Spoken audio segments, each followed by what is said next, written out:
Well, it's a Rapido Trains UK box, but what is inside? I think the label gives it away a little bit.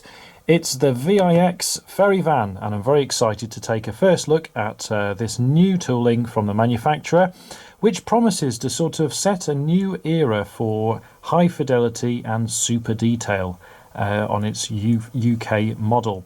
Now this is probably, and I'm going to put it out there, probably the most detailed item of rolling stock that I've yet seen in 2023. I know that all the time manufacturers are upping the ante on detail around models, but this is a prototype which lends itself very well to high levels of detail. And I'll explain why as we take a quick look around the model. So out of the packaging, we can see that this is almost the equivalent of a bogie wagon. It's that long, quite literally. These were constructed by Press Steel in 2 batches to diagram 1227 and 400 vehicles in total. So in the grand scheme of things for rolling stock constructed in mid-century, this is not a vast fleet of wagons compared to some of the other prototypes that were still being built at the time. But nonetheless, it does offer a presence on your layout. These have a whopping 26-foot 3-inch wheelbase, and the sliding doors, and they do slide. There you go, sliding smoothly as well. It's not something you have to force open. These measured 13 foot on each side of the van. Now you see, BR in the mid-century was increasingly finding itself, I'm not going to say embarrassed, but it sort of was. Goods were being transported from the continent in modern air-braked wagons with long wheelbases. They were being unloaded at UK ports, and the onward journey was expected to be carried out in very short wheelbase wagons, which, let's face it, despite a little bit of upgrades to the buffers and roller bearings on the axle boxes, were really dating back to RCH days of sort of wagon length and technology. And so this here is an all-steel wagon. So you've got thinner sides, higher payload, modern suspension. You've got the chain link suspension there, and these were dual braked. The VIX, V on the tops code being for van. The middle tops code letter was sort of a little bit open to interpretation at times, but the X means it's dual braked. So you've got air braking and vacuum braking on this wagon. So to get the research right on this project, Rapido Trains UK has consulted with the greats of wagon photography, Paul Bartlett and David Monk-Steele, both wagon historians who have a fantastic collection of photography which is invaluable to modelers and manufacturers, and we owe a great deal actually to their time and dedication line side to photograph things that most folk weren't really interested in taking pictures of because locomotives were always more interesting to them. But it's thanks to their photography that we've got access to a wealth of different liveries that you can witness on these prototypes, and little oddball variations, things that you wouldn't necessarily have photographed. For example, the conversions that were carried out to these vans later in their lives. They only had a service life of approximately 20 years because it was a little bit unfortunate, but these were constructed to a 2-axle design, and of course the payload is limited on a 2-axle design for the length of the wagon, and more modern bogie designs were coming into use in the late 70s, and the Speedlink service was really it was in process of evolution as well. So unloading terminals were becoming more adapted to the use of bogie wagons, and hence could accommodate some of the different more modern vehicles. Interestingly, looking at Paul Bartlett's photographic collection, he's even got a photograph of one of these carrying some sanitary ware, as he puts it. They're actually a load of toilets which are destined for Iraq, I think, sanitary ware, and it just goes to show how these things were loaded up with various different goods. So that particular example on his website you can find, and it's packed with straw inside as a cushion around all of those toilets. This one here we find is in the later rail freight grey and red, very vibrant colour.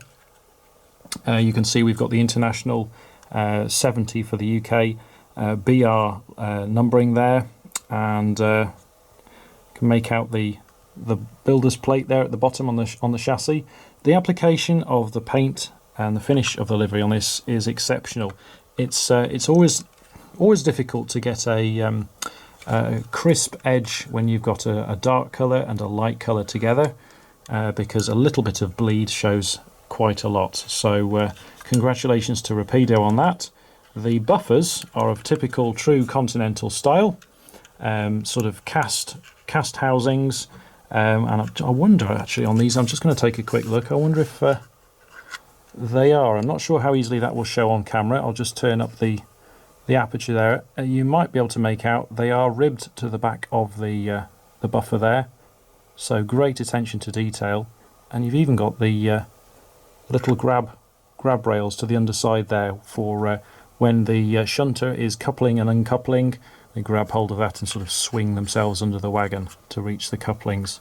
Now, speaking of accessories which are supplied with the wagon, you get your vacuum and air brake pipes, and you also get screw-link couplings to fit to the model as well there. So unbelievable level of detail, as I shall now demonstrate as I turn this thing over. Get a load of that. You've even got the plank detail to the underside of the wagon. And this is, for most part, all visible when it's placed on your layout. Such is the exposed nature of the underside of this wagon. So you've got air brake detail, you've got all the equipment associated with the vacuum braking, and you've even got all of your brake gear in place there as well, with the supports to prevent any of those brake hangers coming loose and dropping onto the track, causing derailment. Very, very well researched, this project. You can see we've also got the brightly coloured ferry anchor points around the wagon. We've also got some little anchor points here at the bottom for tying, securing the van down on a ship. Of course, this is a few decades before the Channel Tunnel is live, or even perhaps even thought about. Really at this stage, and even the little brake lever here I see it appears to be an etched component, that for strength. Willing to be proved. No, that is plastic. I tell a lie, that is plastic, but it has the appearance of an etched part. Such is its finesse. It's very, very thin, that. So excellent detail around the model. Got the steps to get inside. And many of these wagons, despite their short lives, were converted for further use. Some as barrier wagons, some were even fitted with windows and used as mess vans, crew vans. They had further lives for the S&T. There's even one I've seen on a website in use as a, I can't remember what it was, a grout train or something like that. And so they had different uses after their intended use. All buffers are sprung, and if you want, you can easily remove the coupling housings there, any pockets, and I suspect there is quite a lot of lateral movement in that coupling required, such as the length of the wheelbase of this wagon to negotiate curves. But if you wanted to, at a pinch, you could probably remove the chassis and remove that housing altogether, and then install your screw-link coupling and couple it up to your fine scale layout, and you won't have any of those NEM pockets showing or tension lock couplings for greater fidelity. I mean, look, even the holes for securing the brake lever, they're even visible down the side. So there you go, that's a quick look at Rapido Trains UK's VIX ferry van, all new tooling, and I've got a little bit of reading to do as well, because inside came this little leaflet with a brief prototype history, and some of the information concerning detail on the underframe and those separately fitted components that I mentioned in the poly bag. So I'll take a look at that, and you can read the full review in the April 2023 edition of BRM.